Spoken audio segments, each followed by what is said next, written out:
There comes a moment in every man's path towards sovereignty that no one truly prepares him for, because it does not arrive when he is clearly broken, clearly lost, clearly wounded, or still trying to rebuild himself from emotional collapse. It arrives later, after the healing, after the silence, after the shadow work, after the nervous system begins calming, after the inner child finally feels safe, after he learns to walk away from chaos without guilt, and after he starts believing he has finally become free. That is when life presents the final test. Not a test of survival, not a test of pain, a test of identity, a confrontation with the ghost of the man he used to be. And this moment changes everything because the old self never disappears quietly. It waits in the unconscious. It waits in familiar emotions. It waits in old temptations. It waits in the same relationship patterns, the same emotional triggers, the same situations that once pulled him away from himself. Carl Jung understood this deeply.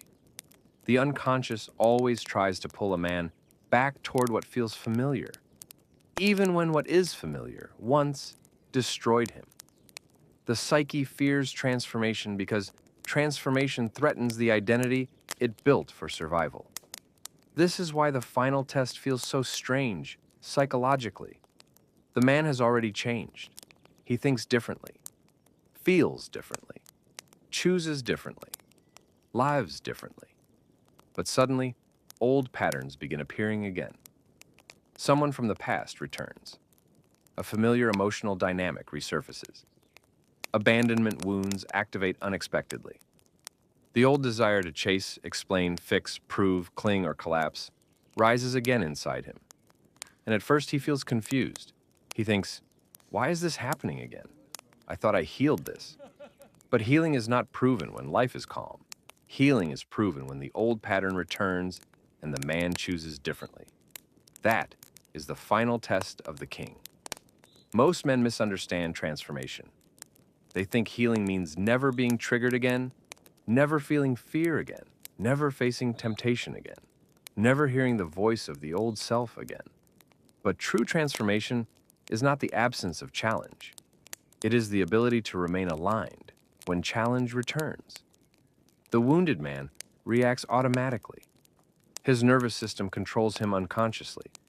His emotions drag him into the same cycles. His wounds choose for him before his awareness can intervene. But the sovereign man becomes different. He recognizes the pattern before becoming consumed by it. He feels the emotional wave rising, but he does not drown in it.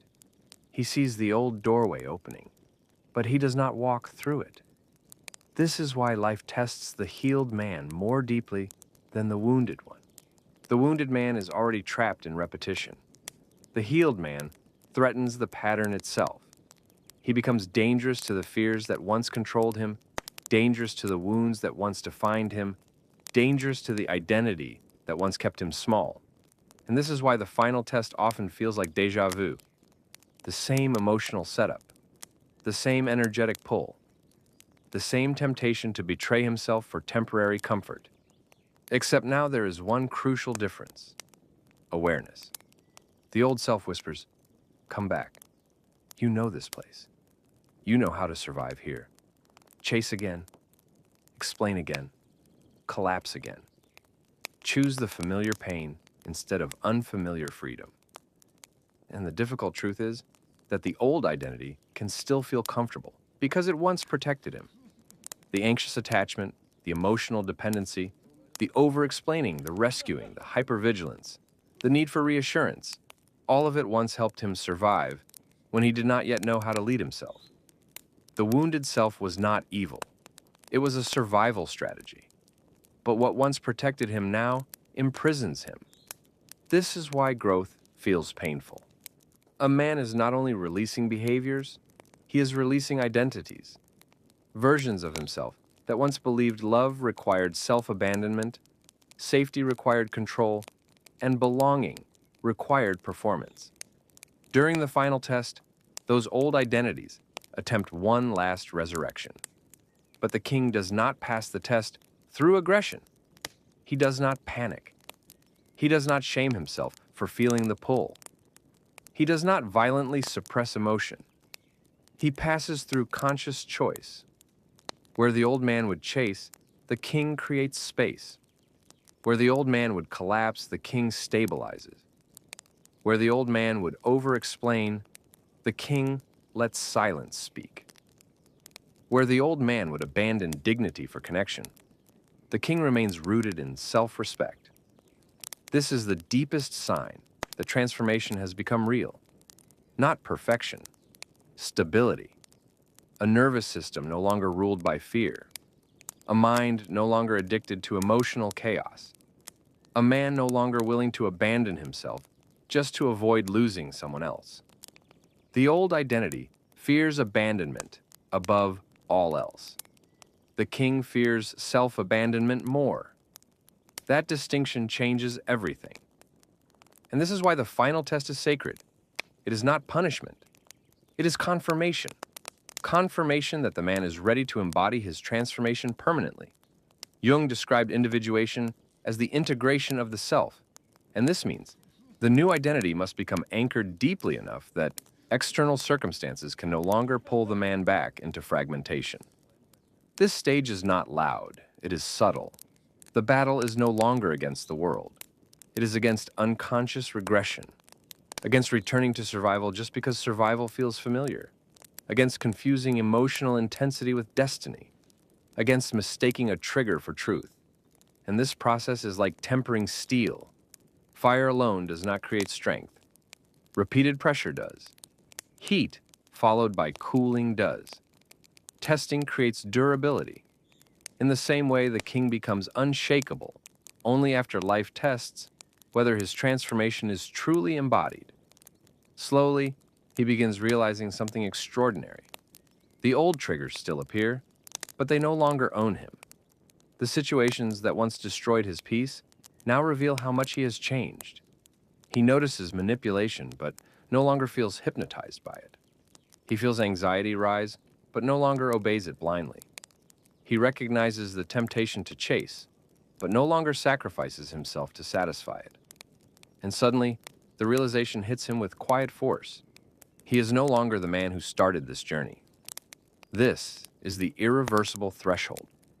The moment the king becomes anchored within himself. He sees the old pattern and redirects it consciously.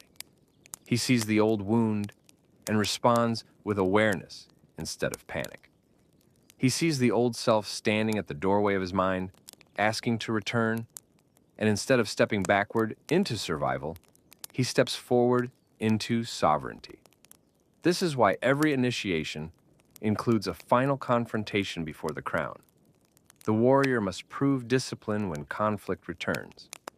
The monk must prove stillness when distraction appears. The samurai must prove restraint when provoked. The king must prove sovereignty when the old self calls him backward one final time. Because the crown is not given to the man who never struggled. It is given to the man who stopped betraying himself in the presence of struggle. And once he passes this threshold, something inside him settles. The inner war quiets. The nervous system stabilizes deeper. The need to prove himself dissolves. The addiction to chaos loses power. He no longer lives in reaction to his past. He begins creating from his future. Purpose, legacy, leadership, service, vision. Love built from wholeness instead of fear. The final test was never there to destroy him.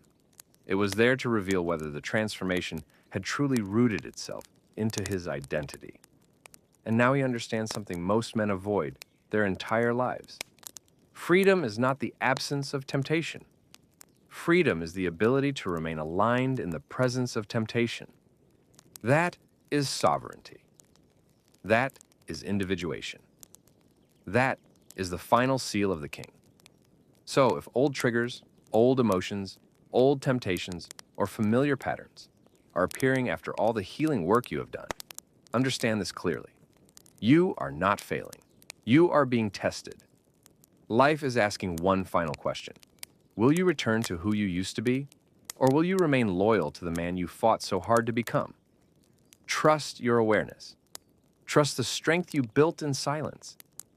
Trust the part of you that no longer wants chaos, even when chaos feels familiar.